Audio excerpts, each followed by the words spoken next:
Alô, eu queria pedir uma pizza. Anota o pedido rápido aí, porque eu tenho que falar rápido. Eu tô no celular aqui, ó. Se eu não falar rápido, eu vou pegar câncer no ouvido. E aí, você já ouviu falar que celular dá câncer? Tudo bem, a gente já ouviu falar que determinadas radiações aí são cancerígenas, então a gente sabe que raio-x, por exemplo, é perigoso, você não pode ficar tirando chapas de raio-x a bel prazer, aí, porque isso pode danificar suas células, assim como também você tem que passar filtro solar na sua pele quando vai ficar exposto ao sol, devido ao fato de que a radiação ultravioleta também pode ser cancerígena. Mas será que todas as radiações eletromagnéticas são cancerígenas? Para a gente falar sobre isso, antes de mais nada, vamos entender o que é uma radiação eletromagnética, e para isso a gente tem que lembrar o que é uma onda. Quando eu estava lá no meu ensino médio, eu lembro que o professor de física que eu tive definiu onda como sendo um ente da natureza capaz de transportar energia sem transportar matéria. E a minha única reação foi olhar para ele e falar: Amém. Sim, não entendi porcaria nenhuma. Como assim? Ente da natureza capaz de transportar energia sem transportar matéria? Enfim, de uma forma mais objetiva e direta, o que é uma onda? Onda é o produto de uma perturbação num certo meio. Então, se você pegar uma corda, esticar essa corda e dar uma sacolejada nessa corda, surge uma barriguinha que vai se propagando de uma extremidade para outra, e o nome que a gente dá para essa barriguinha que se propaga é pulso ondulatório, é uma onda. Note que quando essa barriguinha se propaga na corda, ela vai sacolejar a outra extremidade porque ela conseguiu de fato transportar uma energia. No entanto, se você pegar, por exemplo, aqui o meu anel, a minha aliança e colocar no meio da corda, a passagem dessa barriguinha, desse pulso ondulatório, não é capaz de levar o meu anel para outra extremidade. Talvez você esteja se perguntando: Calma aí, professor, calma aí, você acabou de dizer que o seu anel não é levado para a extremidade, mas quando eu penso na onda lá do mar que o surfista pega, o surfista é levado. Sim, meu amigo, mas essa onda que o surfista pega no litoral aí não é uma onda física. A onda física é aquela que vai surgir não no litoral, mas no alto mar. Então você sabe que quando, por exemplo, um barco está à deriva lá no alto mar, as ondas que passam por esse barco fazem com que ele se eleve, vá para baixo e para cima e para baixo, mas ele não é levado pela onda, por isso que ele fica à deriva, ele não é levado para lugar nenhum. Nossa! Enfim, quando a gente tem então um meio e a gente perturba esse meio, surge um pulso ondulatório. No caso desse meio ser material, a gente tem uma onda mecânica, né? No exemplo que eu dei aqui com uma corda, é uma onda mecânica, né? Outros exemplos de ondas mecânicas, a gente tem o som, que é uma compressão e descompressão do ar. A gente tem exemplos de ondas produzidas na água, quando você joga uma pedrinha e você vê aquele círculo se abrindo, né? A gente tem exemplos de ondas produzidas em molas, enfim, né?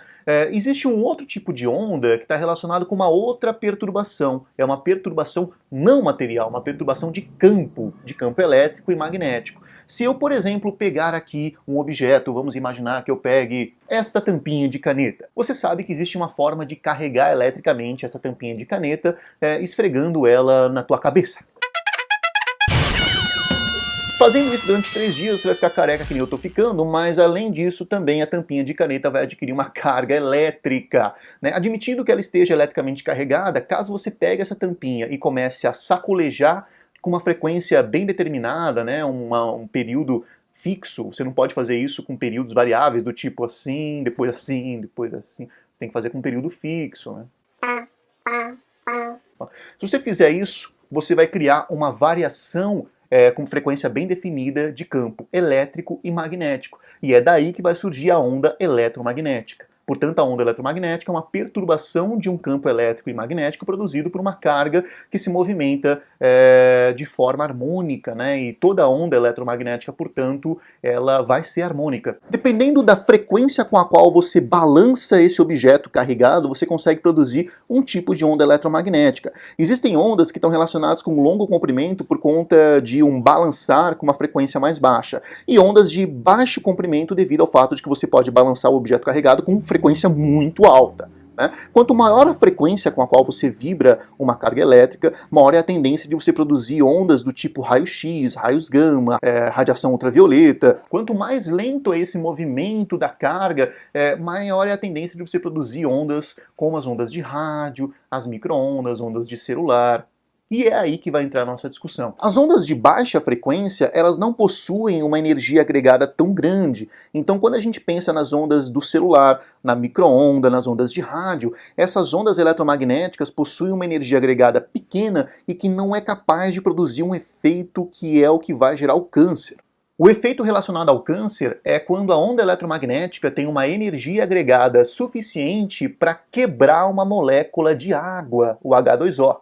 Ao quebrar uma molécula de água, são produzidos dois íons que são muito famosos, o íon H+, e o íon OH-. Você deve saber que esses dois íons são extremamente reativos, né? Um deles vai gerar ácidos e o outro vai gerar bases, né? Então, basicamente, qualquer coisa que estiver próxima desses íons vai reagir.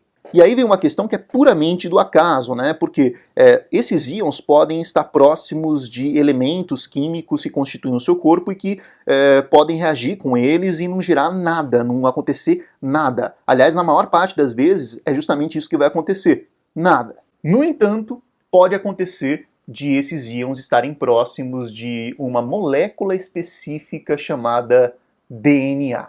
Caso os íons H+ ou OH- reagirem com alguma parte do DNA, eles vão gerar uma mutação nessa molécula de DNA, portanto uma mutação genética. E é essa mutação genética que vai ser espalhada nos processos de divisão celular, tanto meiose quanto mitose, e que vão gerar um conjunto de células anômalas que a gente conhece como câncer. As ondas eletromagnéticas que possuem energia para fazer esse processo de quebra da molécula da água são as de ultravioleta em diante no espectro de frequência, né? Então você precisaria ter uma energia agregada razoavelmente grande para que isso acontecesse.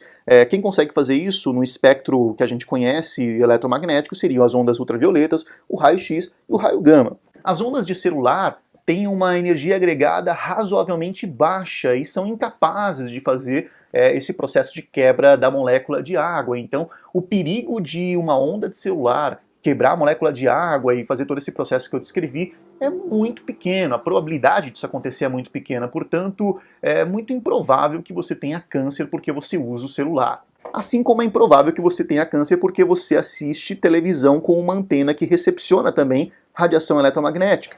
Assim como é improvável que você tenha câncer porque você ouve rádio, porque o rádio também é uma onda eletromagnética. Professor, mas o micro-ondas dá câncer? O micro-ondas é um outro assunto. O micro-ondas, na verdade, ele funciona com um comprimento de onda que entra em ressonância com o vibrar das moléculas do seu corpo. Mas se você quer saber sobre isso, dê um curtir nesse vídeo, compartilhe com seus colegas, inscreva-se no canal, toca a sinaleta, porque quem sabe um dia, se houver curtidas nesse vídeo, eu fale sobre ressonância.